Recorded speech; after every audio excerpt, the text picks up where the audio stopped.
আরে ঢাল না রে এটাকে দামাই দামাই দামাই দামাই দামাই দামাই দামাই দামাই দামাই দাম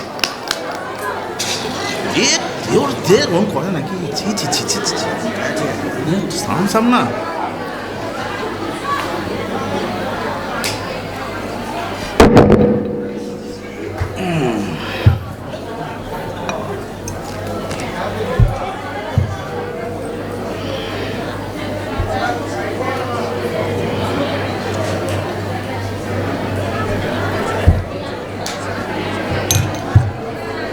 জল জলে জল জল জলটা জলটা দে খাবো দাবো খাবো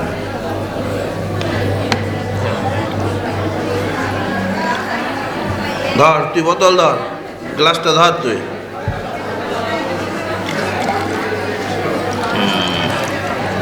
চাস চাস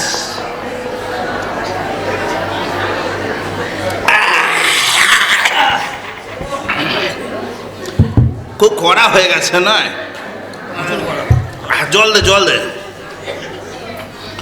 নে এত কড়া কে দিতে বললো রে তোকে নে আর একটু করে হোক এত কড়া কে তোকে দিতে বললো রে একটু জল বেশি করে দে ধরেছে না একটু একটু অল্প ঢাল আর একটু ঢাল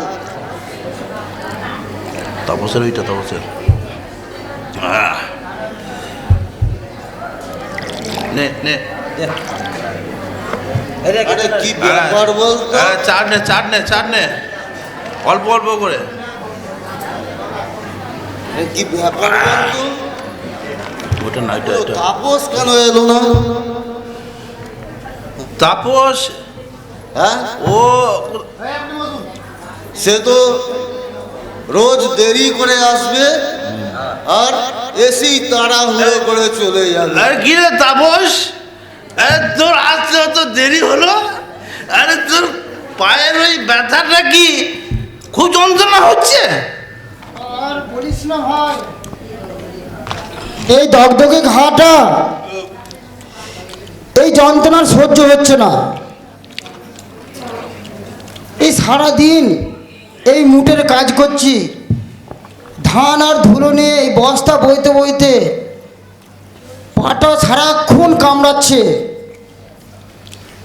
দে দে এক পেক দে এক পেক গলায় না ঢাললে না শান্তি হবে না বুঝলি নে দে দে এক পেক দে নে নে ভাই নে দে ওকে বেশি করে দে তো একটু এবার বোতল প্যাকটা একটু কড়া করে দিচ্ছি দে না একটু রয় দে না দে একটু দে তাড়াতাড়ি দে না দে দে দে দে দে আমরা অনেকক্ষণ ধরে কষ্ট হচ্ছে দে তোর জন্য অপেক্ষা করছি দে ভাই পেক না ঢাললে নে ভাই খা খা খা না চার নে শান্তি কি তোর কপালে আছে রে তুই একটা কথা বলতো তাপস দে একটু দে তুই যে এত খাটছিস এত উপার্জন করছিস শেষে তোর কে ভোগ করবে রে তার মানে আরে কি বলতে চাস আরে কার্তিক তো ঠিকই বলেছে আরে বিয়ের 18 বছর বেরিয়ে গেল তবু তুই বাচ্চার বাবা হতে পারলি না তোর এই ভাঙা ভিটেতে তুই যদি মরে যাস তা কুকুর শিয়াল ডাকবে যে কারে কার জন্য এত মালটুক জমাচ্ছিস তোরা চুপ কর আমার কপালটাই খারাপ জানিস এই সারাদিন পরিশ্রম করে মনে হয় একটু আমার এই বন্ধুদের কাছে যাই একটু এই কষ্টের জ্বালা মেটাই তোদের সাথে গল্প করে কিন্তু তোদের সকলের বউ বাচ্চা আছে বলে তোরা আমাকে খোঁটা দিচ্ছিস আরে খোঁটা নয় রে খোঁটা নয় যেটা বাচ্চা মারি সেটাই বলছি আমি নে আর এক গ্লাস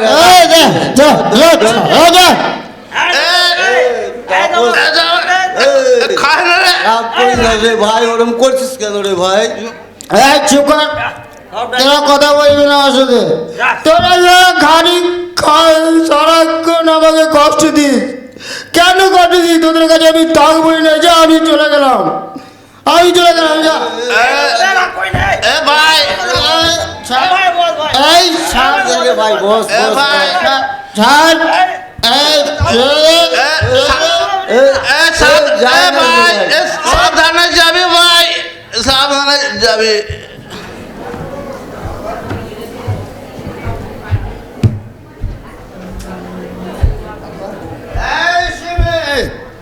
শোনে, এই ভাতবার সারাদিনে পরিশ্রম করে আর আজকে এত দেরি কেন? ভাতবার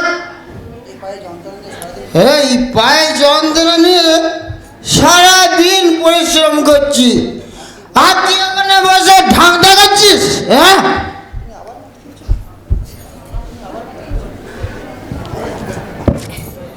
তুমি আবার মদ খেয়েছো? তুমি তোমার নিজের কথাটাই চিন্তা করবে, তুমি পরিবারের কথা চিন্তা করবে না? আমি পরিবারের কথা তো ছেড়েই দিলাম, তুমি তোমার পাটার দিকে দেখো। তোমাকে না ডাক্তার বলেছে মদ খাওয়া ছেড়ে দাও, না হলে তোমার ওই পায়ের পছন ঘা ছাড়বে না। চুপ কর।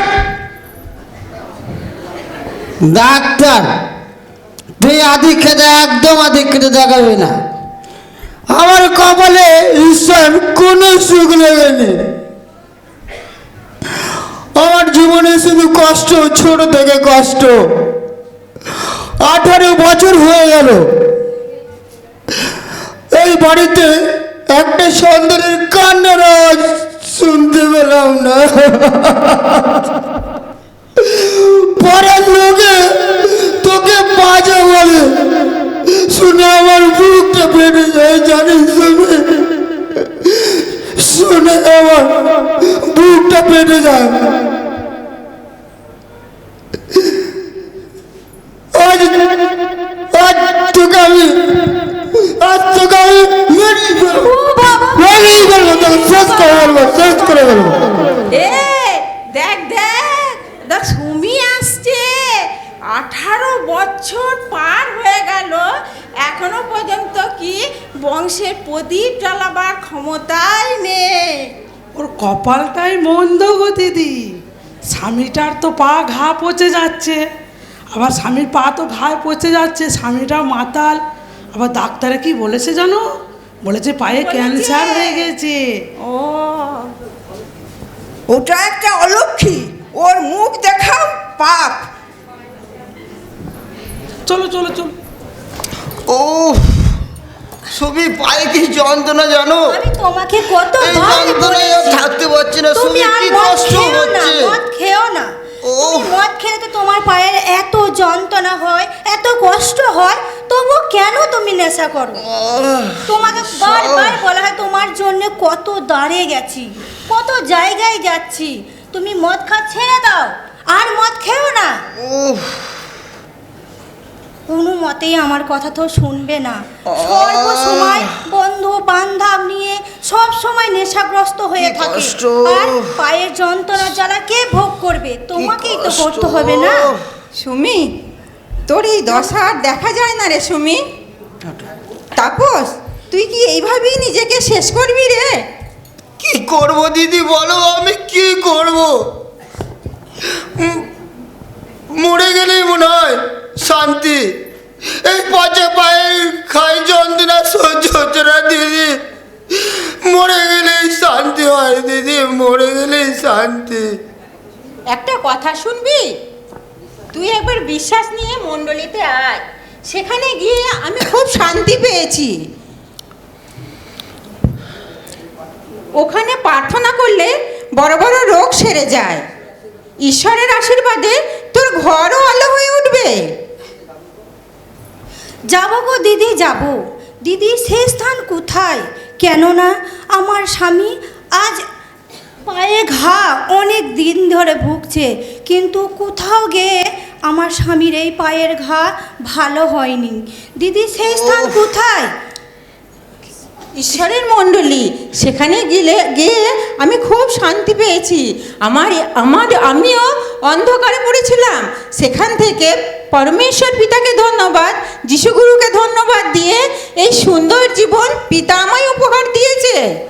ওগো চলো না, একবার সেই স্থানে গিয়েই আমরা দেখি। যাবো সুমি, যাবো, চলো। ওখানে যেয়ে যদি আমি সুস্থ হতে পারি, আমি অবশ্যই সেখানে যাব দিদি।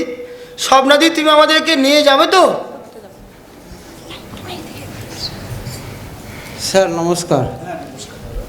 স্যার আমার তো কয়েকদিন আগে খুব পক্স হয়েছিল, তা শরীর তো খুব দুর্বল, শয়তান তো খুব হালাত দিয়েছিল, তো আমাকে একটু প্রার্থনা করে দিন, আর কেমন করে প্রার্থনা করতে আমাকে একটু শিখিয়ে দিন। বলো। পরমেশ্বর পিতা ধন্যবাদ, পরমেশ্বর পিতা ধন্যবাদ, মহান যিশু গুরুকে করি ধন্যবাদ। মহান যিশুগুরুকে করি ধন্যবাদ।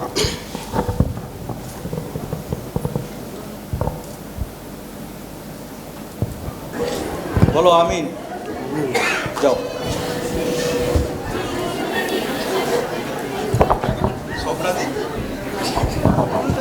নমস্কার স্বপ্নাদি। সব কুশল তো? সব কুশল তো? হ্যাঁ স্যার নমস্কার, সকলেই ঈশ্বরের কৃপায় খুব ভালো আছি। নমস্কার স্যার। স্যার এরা পারুলিয়া থেকে আসছে, ইনি হচ্ছে তাপস দাদা ভাই, আর ইনি সুমিতা দিদি ভাই। নমস্কার নমস্কার নমস্কার দিদি ভাই। এদের সমস্যা একটু দেখুন। তোমাদের সমস্যা, তুমি যে আজ পরমেশ্বর পিতা তোমাকে মনোনীত করেছেন, তোমার সমস্যাটা কি তুমি বলো। স্যার আমার সমস্যা হলো স্যার, এই বাঁ পায়ে একটা ঘা মানে এতটাই বিষাক্ত হয়ে গেছে, আজকে 8 বছর হলো।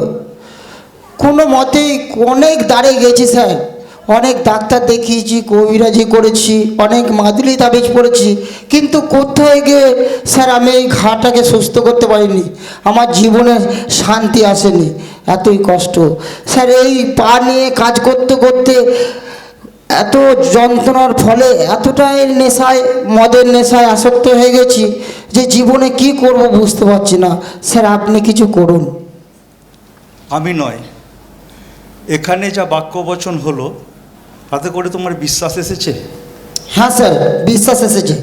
তুমি বিশ্বাস করো এবং তোমার যা পাপ, সেই পাপ আর তোমার রোগ থেকে তুমি মুক্তি পাবে। বলো। পরমেশ্বর পিতা ধন্যবাদ, পরমেশ্বর পিতার ধন্যবাদ, মহান যিশু গুরুকে করি ধন্যবাদ। মহান যিশু গুরুকে করি ধন্যবাদ।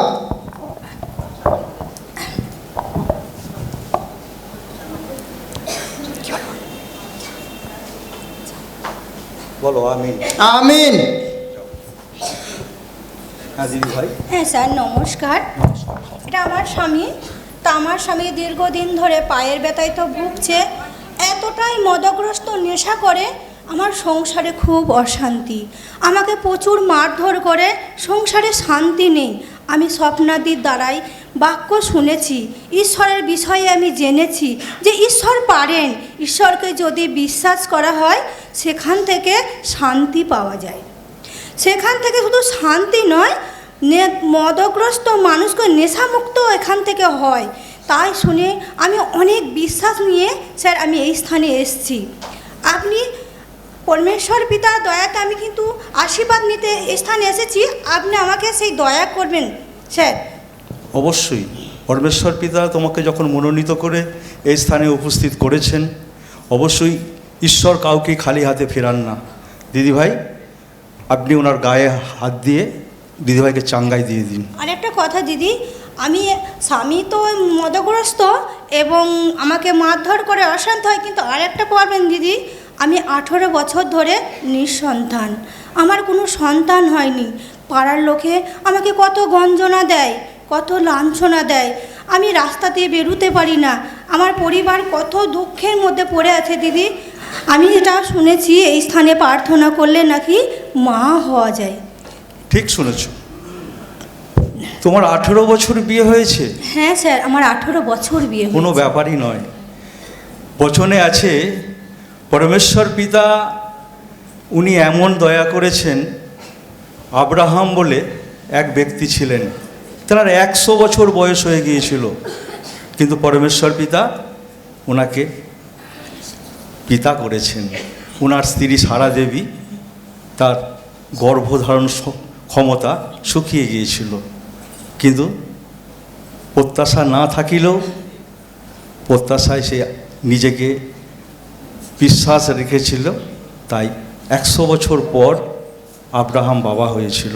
তোমার তো 18 বছর, পরমেশ্বরের দয়াতে তুমি ঈশ্বরের অনুগ্রহ দেখতে পাবে।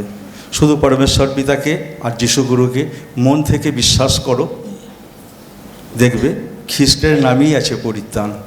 পরমেশ্বর পিতা তোমার শরীরের ফল অবশ্যই আশীর্বাদ করবেন। দিদিভাই, আপনি ওনার গায়ে হাত দিয়ে চাঙ্গাই দিয়ে দিন।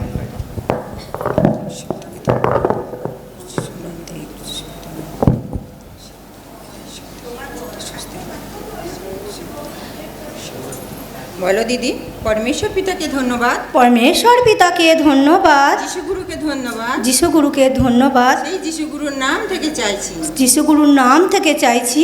আমেন। আমেন। ঠিক আছে, নমস্কার স্যার। স্যার নমস্কার স্যার। নমস্কার স্যার। সকলকে নমস্কার। নমস্কার। নমস্কার সকলকে নমস্কার। নমস্কার স্যার। তাপসদা কেমন? স্যার ঈশ্বর প্রচুর প্রচুর আশীর্বাদ করেছে। আজ 3 মাস ধরে স্যার এখানে আসছি। প্রথম যেদিন এসেছিলাম স্যার, সেই দিন যে পা নিয়ে আমি স্যার ভালো করে হাঁটতেই পারতাম না, সেই পছন্দরা ঘা একদম শুকিয়ে গেছে স্যার। স্যার যে মদে আমি আসক্ত ছিলাম স্যার, আমার মা দিব্যি দিয়েছে, আমার দিদি দিব্যি দিয়েছে এবং আমার স্ত্রীও দিব্যি দিয়েছে। কোনো মতেই স্যার ওই নেশা থেকে আমি কোনো দিন বেরিয়ে আসতে পারিনি। তো স্যার আজকে মদ কেন স্যার, বা মদের বোতলই বা কি, আজকে সেই মদ দেখলেই স্যার আজকে আমার খুব ঘেন্না হয় জানেন। সবই ঈশ্বরের দয়া, শুধু খ্রিস্টের নাম প্রকাশ করেছিলে বলে।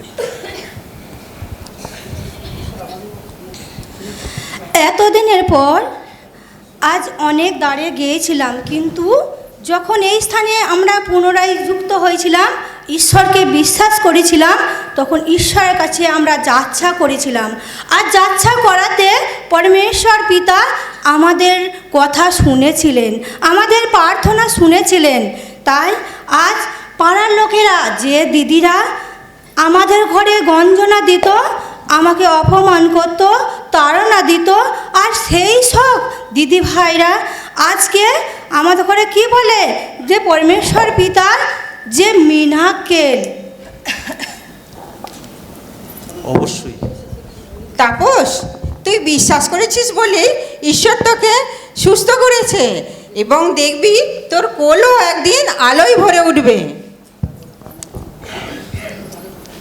জানো স্বপ্নদি, আমি এই সুবিধার উপরে কত অত্যাচার করেছি।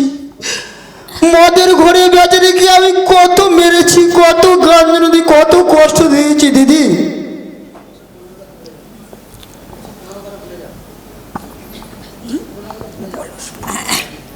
ওই সব পুরোনো দিনের কথা ভুলে যাও, কেননা তখন আমরা ঈশ্বরকে চিনতাম না, ঈশ্বরকে জানতাম না। আজ যখন ঈশ্বরকে চিনেছি, জেনেছি, আজকে আমাদের ঘরে মানে খুশিতে ভরে উঠেছে। আজকে এটাই বড় কথা নয়? সবই ঈশ্বরের দয়া গো।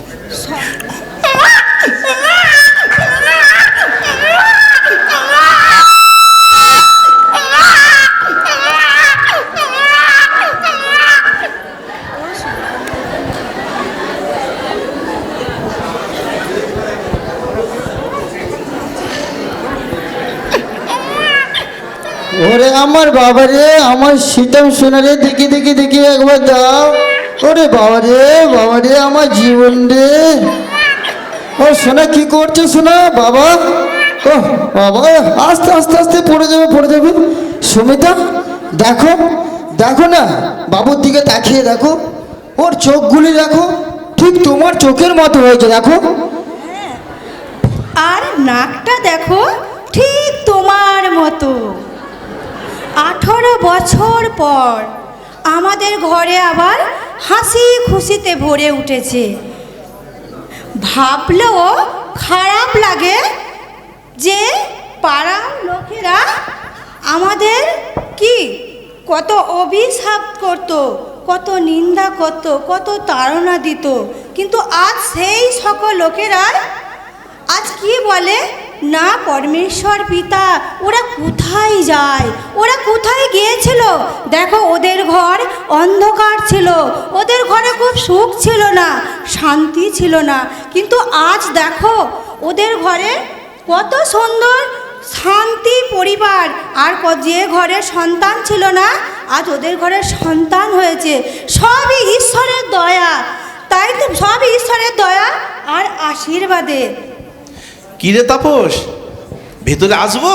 ভাই বিমল, কার্তিক, প্রশান্ত, আয় ভাই আয় আয়, বস বস না বস। তোরা সব ভালো আছিস তো?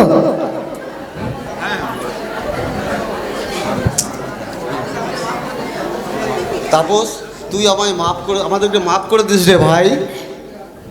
আমরা তোকে আর সুনিদাকে কত অপমানে কথা বলেছি রে, আমরা ভাবতেই পারিনি তুই নিজেকে এরকমভাবে বদলে নিবি।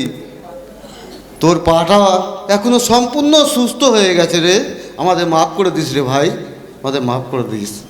দোষ তোদের নয় রে ভাই, দোষ ছিল আমার কপালের আর আমার অভ্যেসের। আমি যখন অন্ধকারের পথে ছিলাম তখন তো তোরা শুধু আধার দেখিয়েছিস, কিন্তু ঈশ্বরের মণ্ডলীর ঠিকানা পাওয়ার পর পরমেশ্বর পিতার আশীর্বাদে আজকে আমাদের বাড়িতে দেখ সুখ শান্তিতে এই ঘর আমাদের আলো আলো হয়ে গেছে। দেখ, ঠিক বলেছ, কেননা এই সব কিছুরই সম্ভব সেই পরমেশ্বর পিতার দয়াতে। কেননা আজ পিতাকে চিনেছিলাম বলেই এত সুন্দর সুখ দেখতে পাচ্ছি। দাদারা, আপনাদের ঘরেও বলছি, আপনারাও ঈশ্বরের সঙ্গে জুড়ে থাকুন, ঈশ্বরকে বিশ্বাস করুন। দেখুন আপনাদের ঘরে যে শান্তি নেই, শান্তির অভাব আছে, পরমেশ্বর পিতা সমস্ত কিছুই কি করবেন না পূরণ করবেন। ওনার ক্ষমতা আছে, ওনার স্বাদ আছে, সাধ্যও আছে। তাই আজ এই প্রমাণ আমার চোখের সামনেই, পরমেশ্বর পিতার এই প্রমাণ দেখুন যে আজ আমাদের ঘর কি ছিল, অন্ধকার ছিল, কিন্তু আজ পরমেশ্বর পিতার দয়াতে, আজ ওনার আশীর্বাদে আমার ঘর, আজকে আমাদের ঘর সম্পূর্ণরূপে পূর্ণ। কার্তিক, বিমল, ভাই প্রশান্ত, তোরাও চো। হ্যাঁ হ্যাঁ হ্যাঁ, চো ঈশ্বরের মণ্ডলীতে চো। পরমেশ্বর পিতা সেই তার প্রিয় পুত্র যিশু গুরুর নাম থেকে তোরা যদি তোদের জীবনে যা কিছু চাইবি, তোরা তুই অন্ধকারে পড়ে আছিস, এত মদে আসক্ত হয়ে আছিস, চো ভাই চো, তোরাও জীবনে সুখ পাবি, আনন্দ পাবি, খ্রিস্টের নামের যে ক্ষমতা তোরা বুঝতে পারবি। চো ভাই চো। হ্যাঁ হ্যাঁ হ্যাঁ, অবশ্যই যাবো যাবো যাবো যাবো। আরে কার্তিক, সত্যি করি আমরা প্রশান্ত, তোর যাবি তো? আমরা যাবো সেই ঈশ্বরের কাছে।